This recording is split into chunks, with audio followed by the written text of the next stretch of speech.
Hey YouTube, this is Tori from Bingham, or Sweet Mahogany from Birmingham. Um, I wanted to talk to y'all real quick. Excuse me, I just tried to make this video, and I made it too long, so I'm gonna try to do this as quick as possible. First, I want to thank all my subscribers. Thank y'all. The last time I checked, I had 109 subscribers. Shocked. Never thought I'd get 5 or 10. So that totally blew my mind. I'm so grateful for y'all. Thank you. My subjects they vary. So from singing to talking about random stuff to any and everything, hair, whatever. But thank y'all so much. But this video is about, I had to relax. This video is about YouTube actually added me as a partner. So I'm a YouTube partner now because of my video, How Do You Overcome the Loss of a Child? It's gotten over 14,000 views or something like that, which is amazing to me because when I made the video, I was in a very bad place. As you all know, February 15th of '09, I had a beautiful little girl at 1:25 that morning. She came, she struggled, and she died. Trying to get used to kind of stop doing the whole I thing. Y'all know in most of my videos I do a little I thing. Okay, but let's get back to the subject. But Erin passed, and I did it again. And it was the worst experience of my life by far. When I made that video, it was getting close to Mother's Day, and I was hurting. I was so super depressed. It was ridiculous. But there were reasons as to why I was so depressed. It wasn't just Erin. It was mostly her. But not even a month after I had her, my brother, who was 23 at the time, my baby brother, when you have siblings that are younger than you, you're kind of like the protector. I couldn't protect him from this. So he ended up getting incarcerated for 17 years in federal prison. In federal prison, you have to do 85% of your time. And I lost him sitting in that sentencing, hearing the judge give him 17 years. Damn near killed me.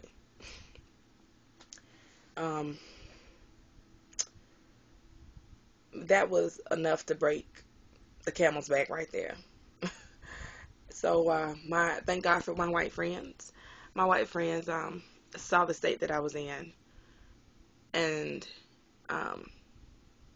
got me some help. I ended up going to the hospital for a little bit over a week, being treated for severe depression because I was at a place in my life where I just felt like I couldn't go on. And excuse me if I get to crying because y'all know this is a sensitive subject. So I went. It didn't help. All they did was give me drugs and send me to therapy. And I don't like taking drugs. I don't like the way they make me feel. So as soon as I got home, I took myself out the medicine and just went back to the place that I was, depressed all over again. I got to a point where it didn't overly affect me as much, and I was able to go on with the day-to-day, but still, I had her memory box at my disposal at any given time. I would go in that box, and I would torture myself over and over again, trying to figure out, well, what could I have done? What was it that I had done? I was trying to do everything right. Just beat myself up. And then in August 17th of '09, my grandmother, who adopted me and raised me, I watched her die.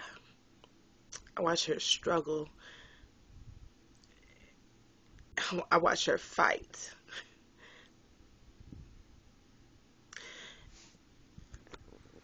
'09 was bad, y'all. It was bad. It was not just Erin bad. It was Erin, brother, mama bad. It was bad. But I have a great spiritual family who interceded for me.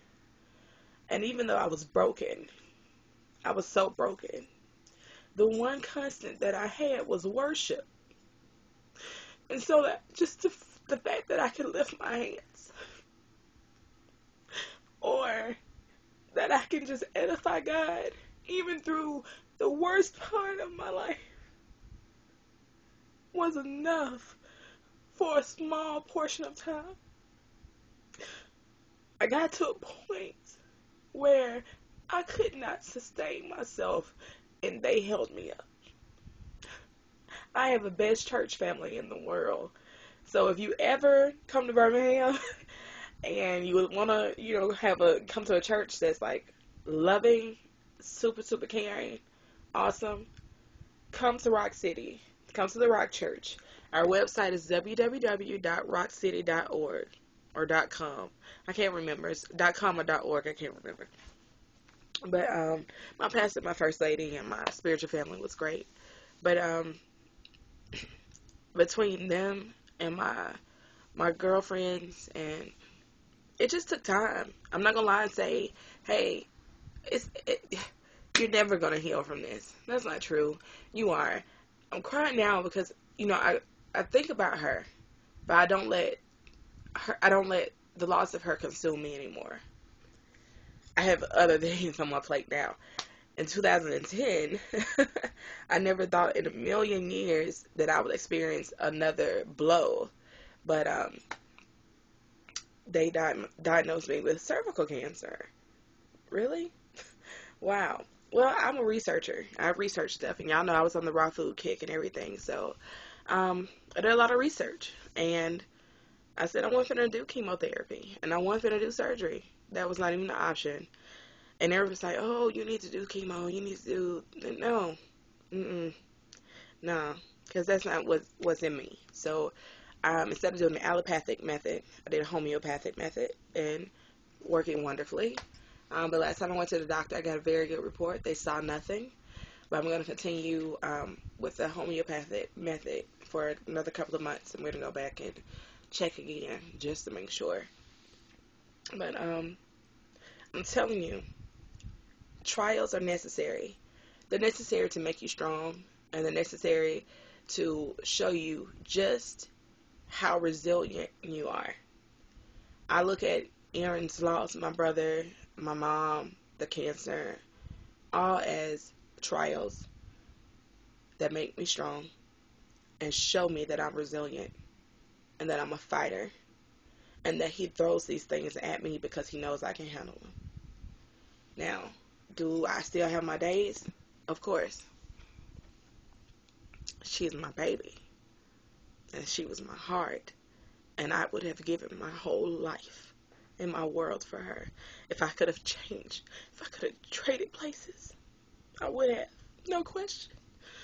I would have. But I want to tell you that you can overcome this. If you've lost a child or a loved one, period, you can overcome this with time, with prayer, and just with the unknown strength that you have. You can do it. It's possible. I know I'm going to have other kids. I still have a great life ahead of me. I'm 31. Life is not over for me. It's really just beginning. And I wanted to thank y'all from the bottom of my heart to everyone who has commented, everyone who has left an inbox message, everyone who has said a kind word, who has set up prayers. Thank y'all so much. Because the prayers of the righteous avail much. And I'm taking favor among the Lord. And I'm so grateful. And I ask now that y'all continue to support me and continue to pray for me as I pray for you and as I intercede for you. And I thank y'all from the bottom of my heart. I do. Okay, I don't want this video to be long today. Cut it off again. But thank y'all again.